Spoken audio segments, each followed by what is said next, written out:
How's it going today? Today I want to share setting up a Bluebeam studio session for plan reviews. So let's jump right in. I have my PDF. This PDF is saved on my local drive. It is not saved as a studio session yet. I have to set it up before I get it ready for a studio session. So the first thing I'm going to do, go to my tool chest, and I'm going to drop in this Bluebeam studio session checklist. Now I can make this bigger if I want, but this is going to have the different things I need to do before it's ready for uploading into a studio session. First thing I'm going to do is type in Paul Rudwick. Next thing I'm going to do is do my page labels. So I'm going to go to thumbnails. I'm going to click on create page labels. I'm going to do page region, and I'm going to zoom out. My page region is going to be a box that is going to cover any size number. So if I have a bigger number 25A in here, it's going to obviously be bigger than that one. So I'm going to pick this giant box here, and I'm going to hit OK. And now you can see I have 1, 1B, 1C, 2A1, flip over, and that also carries on down here as well. So I'm going to come up here, use my pen, check page labels. Next, bookmarks. So there's an easy way and a more advanced way to do bookmarks. These ones already have them in here. I'm going to right click, delete all of these. So the easy way would be click on create bookmarks, just click on page labels. It'll bring all the ones in I have from before. And honestly, that's good enough.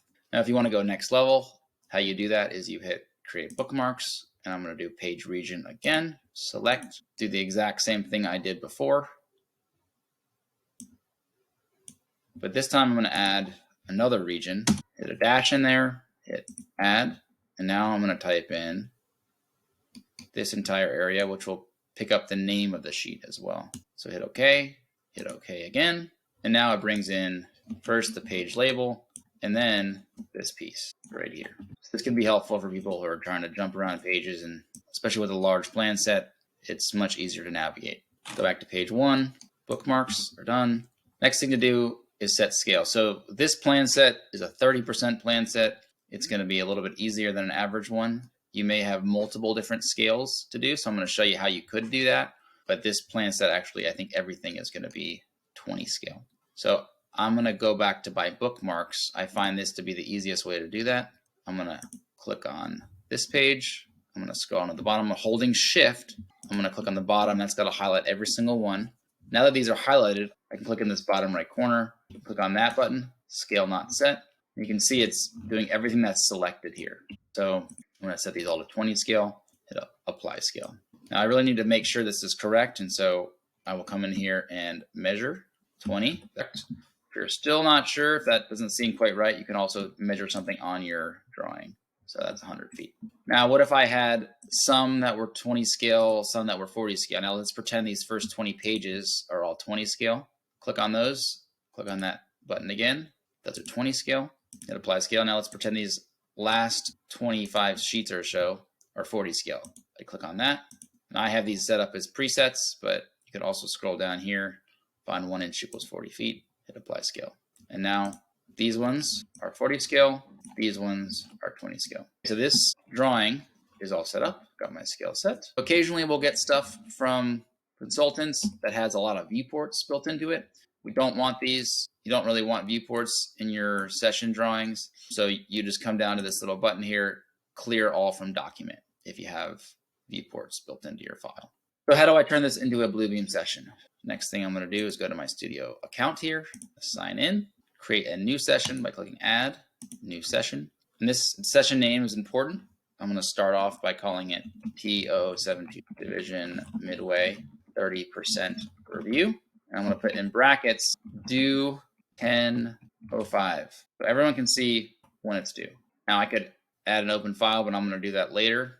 And then I'm going to click the ability for everyone that is part of the session to be able to add documents. And I'm also going to uncheck this restrict attendees by email address. That basically means anyone can jump in who has the link to this session. And I'm going to add an expiration date as well. I'm going to make this 10/5, just like my due date. What that's going to do is that it's going to send emails as I get closer to my expiration date to folks, let them know that we're coming close to the end. I'm going to hit OK. Let me save this document that I have.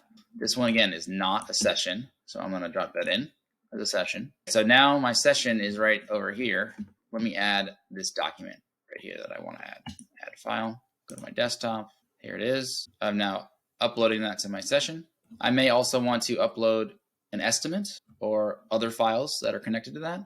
And I'm going to double click on this file just to double check it looks good. You can see it has this little chalkboard, which tells me that's in a session. And so let's check. Page labels are on there. 1, 1B, 1C. My bookmarks are all in there. They all appear to work. The scale is set at 1 inch equals 40.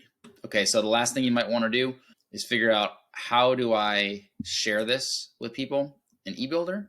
And let's go back to our sessions here. Let's close out of this one. Open up our document. You can come into the invite button, these 3 little dots right here in the top right corner, copy session invitation. And I can copy this anywhere. Let's just pretend I want to copy this into Microsoft Word. It will copy in all of this stuff, name, session ID, session URL. And so they'll have a link to get into it. If you've made a mistake with setting up your session, you can change some of your session settings here. You can change your session name. You could change restricting attendees. You could change some of the permissions. The invitations can be added here, but the way we typically do it is through eBuilder. And so I wouldn't mess around with it in here unless you have a very specific use case. I hope that's helped everyone set up studio sessions. If you have any questions, reach out to me. Thank you so much.